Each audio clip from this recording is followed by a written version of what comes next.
a importância dos Uhum. adultos que Uhum. estão envolvendo essa criança, né?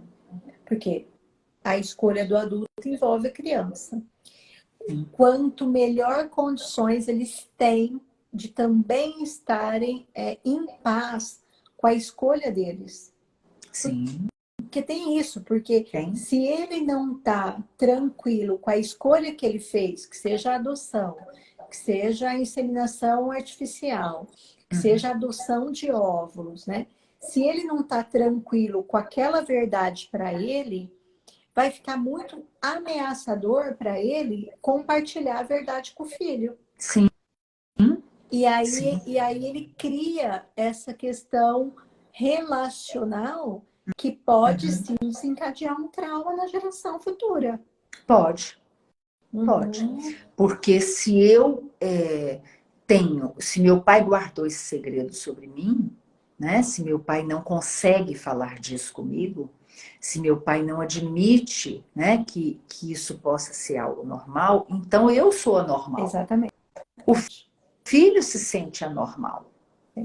E acontece algumas coisas, por isso que a gente tem que prever, né, que é a questão de futuramente precisar de transplante, tarará, isso é o básico, né? Mas tem uma questão também, às vezes o casal separa, casa com outra pessoa e tem um filho biológico.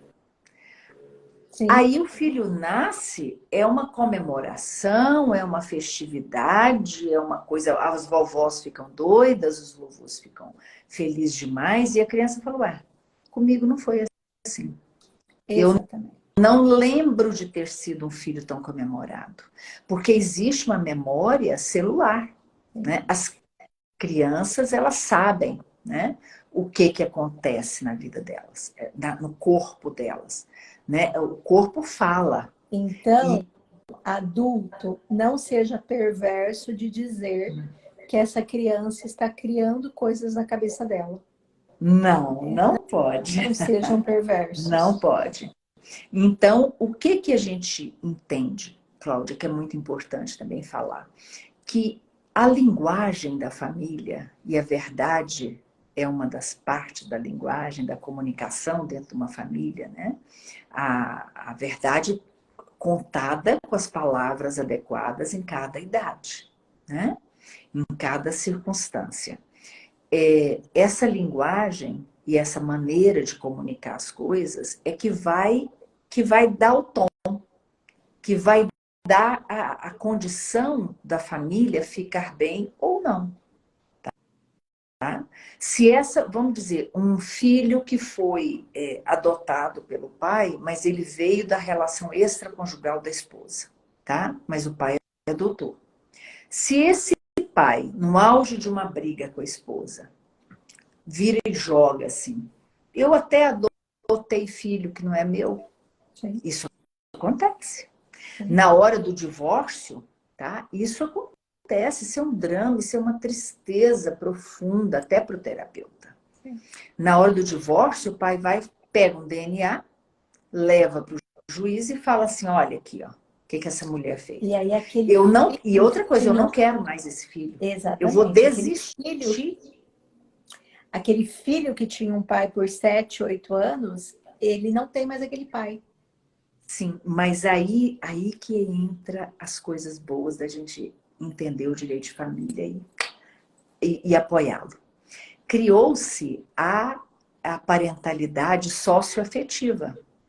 Então, se esse homem, mesmo ele querendo dizer, eu não sou pai dessa criança, eu não quero mais, eu desisto, se ele usufruiu da paternidade, porque o pai usufrui, né? Ser pai, ser mãe, ser avô é muito bom.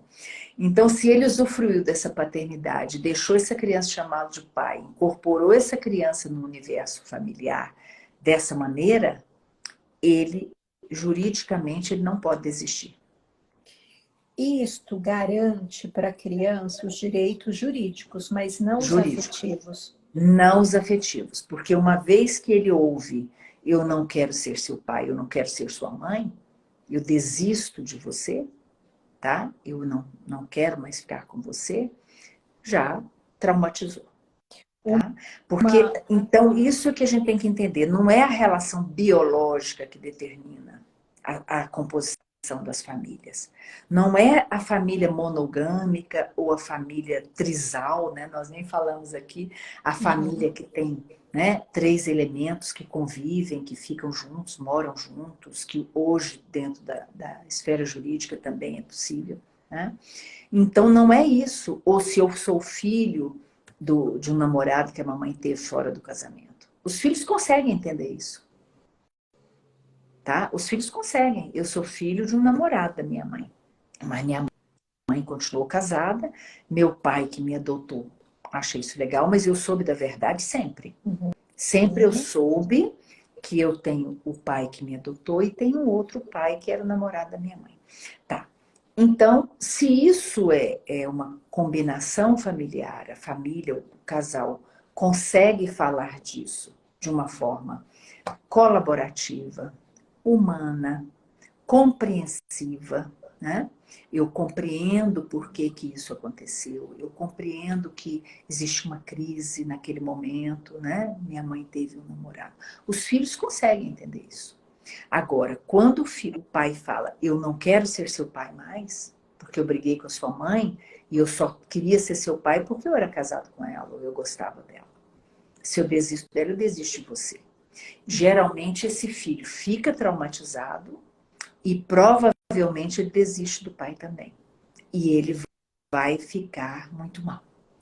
Então, a responsabilidade, a ética relacional, ela tem que ter esse percurso.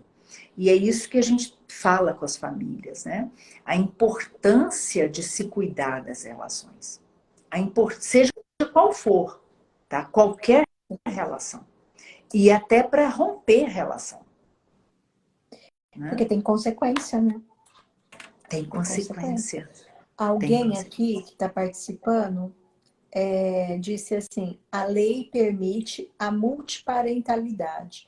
Aí eu não sei se ela está afirmando ou se ela está perguntando. Você sabe dizer? Sim, permite. Permite. Hoje, talvez ela está afirmando, mas algumas pessoas podem não saber. A multiparentalidade hoje você pode colocar na certidão de nascimento da criança 2 pais, 2 mães. Pode colocar 3, pode tranquilamente. Pode colocar biológica, a socioafetiva, vamos dizer, o padrasto. A criança foi criada com um padrasto, mas ela tinha um registro biológico do pai, tá? Biológico. Mas ela ama tanto o padrasto, eu já tive vários casos assim, que ela pede, eu quero ter o nome do meu padrasto no meu nome. Tá? Eu quero, e mesmo antes, quando existia essa lei, tinha crianças que assinavam o nome do padrasto, ou da madrasta. Olha, né? Como somos adaptáveis, né? Só precisamos de afeto e carinho. Sim. E segurança. Sim. E a gente se adapta, então a gente acha bom, olha só, eu não tenho um pai, eu tenho 2, olha que chique isso. Tá? Então eles acham bom. E o que é interessante do direito de família é porque ele está evoluindo, ele está sendo no Brasil, o Brasil está sendo um dos países mais evoluídos em direito de família do mundo. Tá? Então, assim, é uma força-tarefa incrível esse grupo que gosta, que apoia, que estuda. Então, nós temos, assim, evoluído muito. E eu acho bom, por que eu falo do direito? Porque eu acho muito bom quando eles entram e trabalham com isso. Ah, é a Luciene que falou. A Luciene, sim, ela disse que estava afirmando. Ela que falou da multiparentalidade. Ela é psicóloga jurídica também. Então, o que é interessante? Porque o direito de família ele está caminhando muito rapidamente, tá? Para ajudar as famílias a se entenderem como famílias, mesmo que sejam famílias diferentes. Porque não é que a lei, ou a igreja, ou o sistema político do país faz as famílias serem assim. As famílias é que criam modos diferentes de ser. As famílias é que criam, os homens e as mulheres é que criam formatos diferentes. Aí vem a lei, né, e cria uma maneira daquelas famílias terem segurança, terem tranquilidade, daquelas crianças serem criadas. Pertencimento. Pertencimento, ótimo.